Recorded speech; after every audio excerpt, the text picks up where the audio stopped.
இந்த நகையா? இது யார் நகை? நான் கொடுத்ததெல்லாம் சொக்க தங்கமாக்கும். அது எப்படி காணாம போகும்? அது எப்படி மாறும்? அப்போ நீங்கள் மாற்றி வச்சுட்டு என்கிட்ட சொல்கிறீங்களா நீங்கள் அப்படின்னு ஒரே தான் தோசையை தூக்கி பிரட்டி போட போகிறாங்க நம்ம. 80 பவுனை 8 பவுனுங்களா? கேட்குறதுக்கு நாதியே இல்லைன்னு நினச்சிக்கிட்டீங்களா நீங்கள் அப்படின்னு எய்த்தப்பட்டு இருக்க பாட்டி அத்தை எல்லாத்துலேயும் பாருங்கள், இங்கே பாருங்கள். நான் அப்படியே தங்கமாக போட்டு வச்சுருந்தேன், இவளுக்குனே சேர்த்து வச்சுருந்ததை பூரா சின்னவளு கூட அப்புறம் போட்டுக்கலாம் சம்பாதிச்சுக்கலாம்னு சொல்லிட்டு எல்லாத்தையும் இவளுக்கு போட்டு விட்டா எல்லாத்தையும் கொண்டு வந்து இது ஏதோ வித்து தின்னு விட்டாங்க போல இருக்குது அப்படின்னா சக்தி வேலை அதான் சொன்னேனேம்மா. இவங்களுக்கு இதே பொழப்படா அவனுக்கு அடுத்த வீட்டில் வாங்குறது சம்பளத்தை வாங்குறது அந்த நடுமருமகள் எதுக்கு வச்சுருக்காங்க தெரியுமா? ஒன்றும் கிடையாது. நடுமருமலை வச்சுருக்கிறதுக்கு ஒரே காரணம்னாக்கா அது கவர்மெண்ட் சம்பளம் வருது, அந்த சம்பளத்தை வச்சு புழப்பு நடத்தலாம் அப்படின்னு தான். இந்த பிள்ளைகிட்ட ஒன்றும் வருமானம் இல்லை, அதனால் வந்து இருக்கிற நகையை பிடுங்கிட்டு விட்டுறலான்னு பார்த்தாங்க. நகையை கேட்டுருவீங்களோன்னு பயந்துக்கிட்டு அவங்களே ஒரு பழியை தூக்கி போட்டு இதெல்லாம் நகையெல்லாம் நீங்கள் போடும்போதே வந்து இதுன்னாங்க. ஏப்பா யாராவது ஊரில் எவனாவது நம்புவானாயா அப்படின்னு பக்கத்தில் இருக்கிற, ஏப்பா என்னப்பா பேசுகிறீங்க நீங்கள்? கல்யாணம் முடிஞ்சு 1 வருஷம் ஆச்சு, இது வரைக்கும் நகையை செக் பண்ணாமல் இருப்பீங்களா? இந்த எங்கள் வீட்டில் பாருங்கள், நாங்கள்லாம் பொண்ணை கொடுத்தா அவங்க வந்துட்டு நகையை முடிஞ்சோன்னா வந்து கல்யாணத்துக்கு முன்னாடி தாலி கட்டுறதுக்கு முன்னாடியே கூப்பிட்டு எல்லா நகையும் வாங்கி வெயிட்டு போட்டு ஓகே எத்தனை கிராம் இருக்குது அப்படின்னு அப்போ கூட 1/4 கிராம் கம்மியாக ஒரு மூக்குத்தி செஞ்சு போடுன்னு சொன்னாங்க அப்படின்னு அவங்க பக்கத்தில் கதையை பேசினாக்கா உடனே இவங்கெல்லாம் இருப்பாங்க அப்படிங்கிறது தான் கதை. ஓகே, எப்படி ட்விஸ்ட்டு வருங்கிறத பார்ப்போமா நம்ம. ஸோ இப்போ எல்லோரும் போயிடுறாங்க, வீட்டுக்கு போயிடுறாங்க. அவங்க வீட்டுக்கு யாருக்கு நம்ம மயில் வீட்டுக்கு போயிடறாங்க. மயில் வீட்டில் உட்காந்து மயில் குய்யம் போயிடணும் அழுதுட்டு மயில் சொல்லு தங்கச்சியில் இந்த மாதிரி இவங்க சொல்கிற மாதிரிலாம் பொய் சொல்லி கல்யாணம் உண்மையை சொல்லி கல்யாணம் வச்சுட்டு இல்லைனா வாழ்க்கையே வீணாக போயிடும், நிம்மதி இல்லாமல் சந்தோஷம் இல்லாமல் போயிடும் அப்படின்னு சொல்லுது. இல்லைக்கா நான் பண்ண மாட்டேன், ஆனால் நீ சொல்லியிருக்கலாங்க்கா, நீ வந்து தொடக்கத்திலே பண்ணியிருக்கலாங்க்கா. இவங்க சொன்னதை கேட்டுக்கிட்டு இப்படியே நம்பின பற்றியா? எப்படி இவங்களால் 80 பவுன் போட முடியும்? எப்படி சேர்ப்பாங்க? இன்றைக்கி இல்லாட்டி நாளைக்கு நாளைக்கு தெரிஞ்சு போயிருந்தேன்லக்கா, நீங்கள் சொல்லியிருக்கணும்க்கா அப்படின்னா. இல்லடி நான் சொல்லலான்னு தான் நினச்சேன், ஆனால் சொல்ல முடியல. அப்போக்கப்போ அம்மாட்ட ஃபோன் பண்ணி கேட்டால் அம்மா அதெல்லாம் சொல்லி வம்பள மாட்டிக்காதேன்றோம், அதனால் விட்டுட்டேன் நான் அப்படின்னாக்கா. என்னக்கா நம்பிக்கையில் வச்சுருந்தேன்? ஏக்கா ஒரு 2 பவுனுன்னா சரி ஏதோ செஞ்சுருவாங்கன்னு சொல்லலாம். அந்த 2 பவுனே நம்ம அப்பா அம்மாவால் செய்ய முடியாதுன்னு உனக்கு தெரியும். அப்படி இருக்கும்போது 72 பவுன் போடுவாங்கன்னு எப்படிக்கா நினச்சிக்கிட்டு இருந்தேன் நீயே அப்படின்னு சொன்னாக்கா. இந்த மாதிரி தாண்டி இந்த பொய்யை பூரா சொல்லி தாண்டி நான் மாட்டிக்கிட்டேன் அப்படின்னு சொல்லும்போது இது வேற தெரிஞ்சு போச்சுன்னு வச்சுக்கோமே பொழப்புன்னு ஆறிட முடியும் அப்படின்னு உடனே அவங்க சொல்கிற. ஏம்மா இப்போ நாளைக்கு ஒரு பிரச்சனை வந்துச்சுனா எங்கடி இங்கேயா இருக்க போகிறா? கொண்டே சேர்த்து விட்டு வண்டி நான் என்ன விடுவேனா? எவ்வளோ கஷ்டப்பட்டு இந்த கல்யாணத்தை முடித்தேன், எத்தனை பொய்யை சொல்லி கல்யாணம் முடித்தேன். இந்த கல்யாணம் வந்து நிலைக்காமல் விட்டுருவேனா? நான் மயிலை சேர்த்துருவேன்ல அந்த வீட்டில் அப்படின்னாக்கா. சேர்த்துருவேன், ஆனால் அங்கே வைக்கிற இன்னொரு குண்டை வச்சுருக்கிறியே நீயே. பிறந்த நாள் குண்டு மாறிப்போச்சு, சரி ஓகே. இந்த படிப்பு குண்டு முடிஞ்சு போச்சு ஓகே. ஆனால் இப்போ நகைக்குண்டு அங்கே இருக்குதே, அங்கேனாக்கா நகைக்குண்டு என்ன இருக்குது? அதெல்லாம் வந்துட்டு நம்ம நல்ல நகை தான் போட்டோன்னு வச்சுக்க வேண்டியதான் அப்படின்னு. ஏம்மா ஏற்கனவே அங்கே ராஜிக்கிட்டேயும் மீனாட்டுங்க. ராஜி மீனா தானே, அவளுக்கு சின்ன பிள்ளை தானே, அவளுக்கு பொய் சொன்னாளுங்கன்னா முடிஞ்சு போச்சு. அவளுக்கு என்ன தெரியும்? அவளுக்கெல்லாம் சும்மா இட்டு கட்டி சொல்கிறாளுங்க அப்படின்னு கதையை சொல்லிக்கலாம் அப்படின்னு இந்த பொண்ணு சொன்ன. என்னோட நடக்குதுன்னு பார்த்தாக்கா நான் பார்த்துக்கிறேன், நீ ஒன்றும் கவலைப்படாத அப்படின்னு சொல்லியிருக்காங்க. சொல்லிட்டு எல்லாம் படுத்து தூங்கினா அந்த பிள்ளை எந்திரிச்சு ஓடி போயிடுது. மீனா மயில் ஓடி அங்கே கதவை தட்டுனா எல்லோரும் முழிச்சிட்ருக்காங்க. இவங்க வேறு என்ன பண்ணிட்டாங்க, இந்த 3 பேரும் வந்துட்டு செந்தில் என்ன பண்ணுறான், செந்தில் வந்துட்டு கதிர் இன்றைக்கி நான் இங்கேயே தங்குறேன்டா, அப்படியே மேலே வரீங்களா, அங்கே வீட்டுக்கு வேணால் போயிடலாமா, நம்ம வீட்டுக்கு மீனாவனை தங்க விட்டுடலாமா அப்படின்னா. ஏன்னா நீ இருந்தேன் இங்கேயே இருப்போம், இவங்க வாட்டில் பொம்பளைகள் விட்டு நம்மளால் போக முடியுமா அப்படின்னு. அப்பா வேறு ஒரு மாதிரி இருக்கார் அப்படின்னா. சரிடா நான் மொட்டை மாடிக்கு போயிருங்கன்னு சொல்லிவிட்டு பீரை வாங்கிட்டு மொட்டை மாடிக்கு போயிடுறாங்க.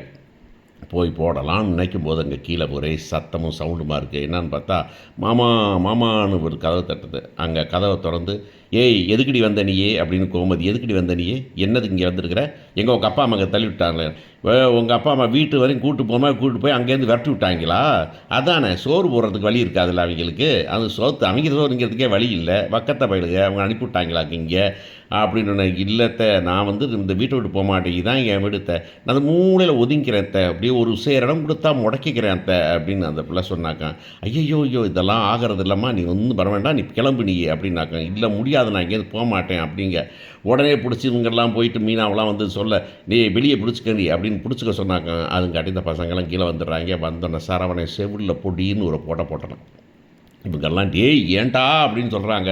ஆனால் அந்த பொண்ணு சுருண்டு விழுகுது. சுருண்டு விழுந்தோடனே சக்தி என்ன பண்ணிடுறாரு, படக்குன்னு ஃபோனை பண்ணிடுறாரு. ஃபோனை பண்ணி உங்கள் மகளை இங்கே அடிச்சுக்கிட்டு இருக்காங்க என்னன்னா அவங்க ஐயோ முறையோன்னு 2 பேர் ஒடியாராங்க. இங்கேருந்து ஒடியாராங்க. ஒடியாந்து பார்த்தா அந்த பிள்ளை அழுதுகிட்டு உட்காந்து சுற்றி இங்கே நிற்கிறாங்க.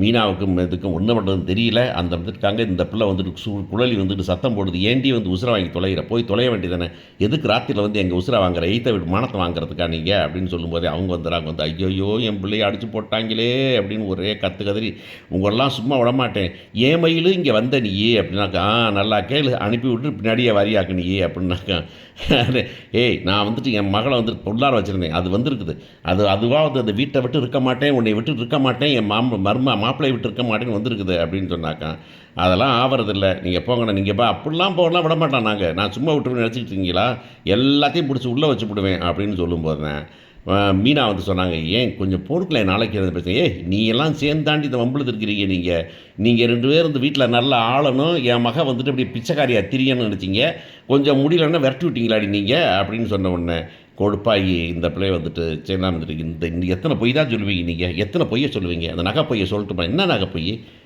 பொய் அப்படின்னு, ஏன் நகைப்பை மறந்து போச்சா அவங்களுக்கு, கல்யாணத்தனைக்கு மேலே மொட்டை மாடி என்ட்ட மாட்டலையா, எங்கடி மொட்டை மாடி, என் மயில் மொட்டை மாடிக்கு போனோம் நம்ம அப்படின்னா அந்த பிள்ளை எப்படியே திருன்னு அந்த பக்கம் முடிக்க மொட்டை மாடி போனோம் அப்படின்னா, நகையெல்லாம் வந்து கவரிங் நகை தானே, என்ன கவரிங் நகையா, ஐயோ 80 பவுன் நகையை போட்டனே, நகரிங்கிறிய நகையை கொண்டாங்கடி, நகை கொண்டாந்து கொடுக்குறாங்க, கொண்டாந்து மீனாவும் சிரிச்சி கொண்டாந்து கொடுத்தாங்க, வாங்கி பார்த்துட்டு ஐயோ எந்த இது சொக்க தங்கமாக நான் போட்டனே, இப்படி வந்துக்கிட்டு கவரிங் நகையாக இருக்குதே, எத்தனை பவுனை மாற்றிருக்க, 80 போட்டனே 40 பவுன் மாற்றிப்பிட்டீங்களா நீங்கள் அப்படின்னாக்க, மீனாவராஜ் என்னது 40 பவுனா, அதில் 8 பவுன் தானே தங்கம், 72 பவுனு கவரிங்கா அப்படின்னாக்க, என்னது 72 பவுன் கவரிங்கா அப்படின்னு கேட்டாங்க, அதெல்லாம் கிடையாது கவரிங், நீங்கள் கவரிங் மாற்றிருக்கீங்க, நினச்சேன், நான் அப்போவே நினச்சேன், ஒத்த கடை வச்சுட்டு ஊரே சாப்பிட்றீங்களேடா, எப்பட்றா சாப்பிட்றீங்கனாக்கா, இந்த நகையைத்தான் கொண்டு நான் வந்து பேங்க்கில் வைக்கிறேன், லாக்கரில் வைக்கிறேன்னு, ஏமா லாக்கரில் வைக்க மாமியார் மட்டும் தான் நீ போனியா நீ, இல்லைம்மா அவங்க தான் வைப்பாங்க,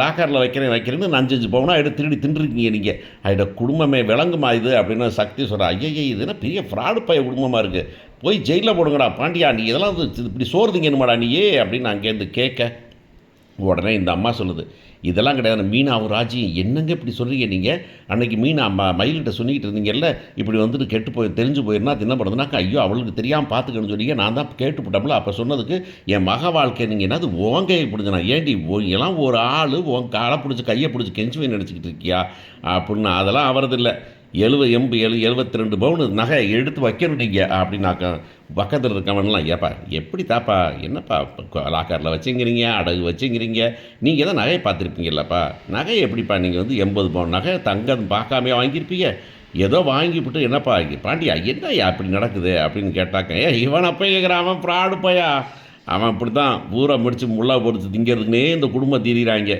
நல்ல ஆம்பளை பையலாக பெற்று விட்டு அந்த பிள்ளைகளுக்கெல்லாம் வடக்கார பிள்ளையாக பார்த்து அந்த காசை வாங்கி திங்கிறதே பொழப்பா திரிகிறாங்கன்னு சொல்லிகிட்டு இருக்க போகிறாரு. என்ன நடக்க போகுது பார்ப்போம்.